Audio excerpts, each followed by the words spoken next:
کا ذکر ہے کہ ایک کمپنی میں سال میں اپنے ورکر کو ایک کمپنی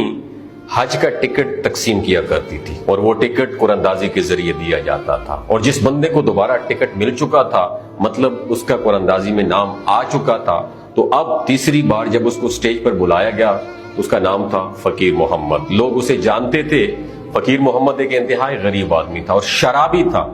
اور اس سے پچھلے 2 بار بھی حج کا ٹکٹ اسے ملا تھا، لیکن وہ حج پر نہیں گیا تھا، بلکہ اس نے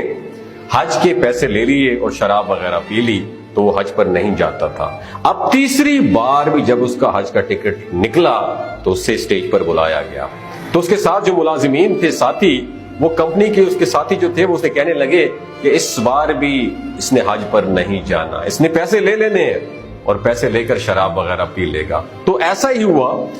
جب اسے سٹیج پر بلایا گیا تو سٹیج پر جا کے اس کی کمپنی کے مالک، جس کا نام شیخ عمر تھا، ان سے کہنے لگے شیخ صاحب مجھے پیسے دے دیں، میں گنہگار آدمی ہوں، میں حج پر نہیں جاؤں گا۔ تو کمپنی کے مالک نے یہ بات سنی تو اس نے کہا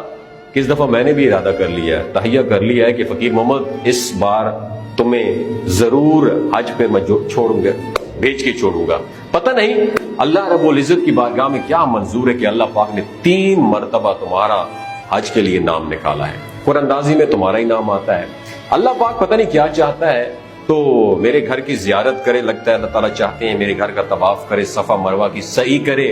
تو آج تو میں نے تہیہ کر لیا ہے کہ تجھے حج پر ضرور بھیجوں گا۔ تو اس نے کہا رہنے دیں شیخ صاحب، میں نہیں جانا چاہتا ہوں۔ تو شیخ صاحب نے کہا کہ تجھے پورے سال کی پے میں ایڈوانس میں دے دوں تو then what would be your response? تو فقیر محمد چونکہ غریب آدمی تھا، اسے پورے سال کی تنخواہ کا کہا گیا تو اس کی آنکھوں میں چمک آ گئی اور وہ تیار ہو گیا، اور اسے پورے سال کی تنخواہ ایڈوانس میں دے دی گئی اور حج کا ٹکٹ دیا گیا، اور اپنے گھر گیا، دوستوں سے ملا اور حج پر روانہ ہو گیا۔ اور اللہ کی کرنی ایسی ہوئی کہ اس نے حج کیا، طواف کیا، صفا مروہ کی سعی کی، حضور صلی اللہ علیہ وسلم کے روزے پر حاضری دی، اور پھر دوبارہ مکہ میں آ کے اس نے واپس آنا تھا، تو مکہ میں حج کرنے کے بعد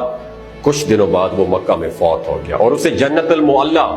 مکہ کے ساتھ میں قبرستان ہے، اس میں دفن کیا گیا۔ اور اس کی خبر کمپنی کے مالک کو تھی کہ کمپنی کے مالک نے اس کی بیوی بچوں کو بتایا، تو پھر کچھ دنوں بعد شیخ عمر جو کمپنی کے مالک تھے، ان کے دل میں ایک خیال آیا کہ میں فقیر محمد کے گھر جاؤں اور اس کی بیوی سے ملوں اور پوچھوں کہ تمہارے شوہر نے ایسا کون سا عمل کیا تھا جو اللہ رب العزت کی ذات کو پسند آ گیا۔ تو شیخ عمر اس کی بیوی کے پاس پہنچتی، ان کے ساتھ کنورسیشن جاری ہوتی ہے اور اس سے پوچھتے ہیں کہ تمہارے شوہر کا کون سا عمل تھا جو اللہ کو اتنا زیادہ پسند ہے جس کی وجہ سے اس کی موت وہاں پہ ہوئی۔ تو اس کی بیوی نے کہا مجھے اتنا تو نہیں پتا،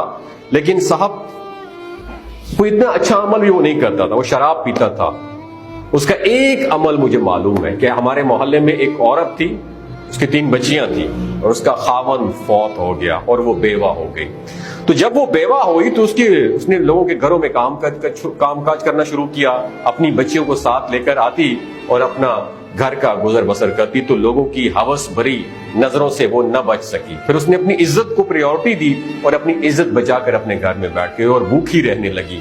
تو یہ بات میرے خاوند کو پتہ چلی تو میرے شوہر نے ارادہ کر لیا کہ میں اپنی کمائی کا کچھ حصہ اسے دے دوں گا اور کچھ حصہ اپنے گھر میں لاؤں گا۔ وہ شراب بھی پیتا تھا تو بڑی مشکل سے ہمارا گزر بسر ہوتا تھا۔ تو اسی طرح پچھلے سال بھی جب اسے حج کے پیسے ملے تو اس سے پہلی مرتبہ بھی، مطلب 2 مرتبہ اس نے حج کے پیسے لیے تھے، اس نے اس عورت کو اور مجھے دیے تاکہ ان بچیوں کا اچھا گزر ہو سکے۔ تو شیخ عمر کہنے لگے، جو کمپنی کے مالک تھے، اگر فقیر محمد ادھر ہوتا تو میں اس کے ہاتھ پاؤں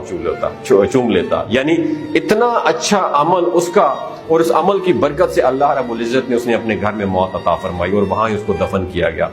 پھر شیخ عمر کہتے ہیں کہ میں نے اس کی بیوی سے اس بیوہ کا پتہ لیا اور اس بیوہ عورت کے پاس گیا جس کو فقیر محمد راشن دیتا تھا، جس کے خراجات اس نے اٹھائے ہوئے تھے۔ تو جب میں اس کے گھر گیا، اس بیوہ سے پوچھا تو وہ رونے لگی اور کہنے لگی لوگوں کے لیے تو شرابی کبابی تھا، لوگوں کے لیے تو وہ گنہگار تھا، لوگوں کی نظروں میں تو وہ برا تھا، لیکن ہمارے لیے وہ فرشتہ تھا، میری بچیوں کے لیے وہ فرشتہ تھا، ہمیں گھر بیٹھے ہر چیز مہیا کرتا تھا اور مجھے کہتا تھا اے بہن میرے لیے صرف دعا کرنا۔ تو میں اس کے لیے دعا کرتی تھی کہ اے میرے اللہ میرے بھائی کو ایمان کی موت دینا۔ تو اللہ پاک نے اس دعا کی برکت سے اسے مکہ المکرمہ میں موت دی، اور اس عمل کی وجہ سے اللہ نے اسے اچھی موت دی۔ بے شک ہمارا ایک نیک عمل سارے برے اعمال پر پردہ ڈال دیتا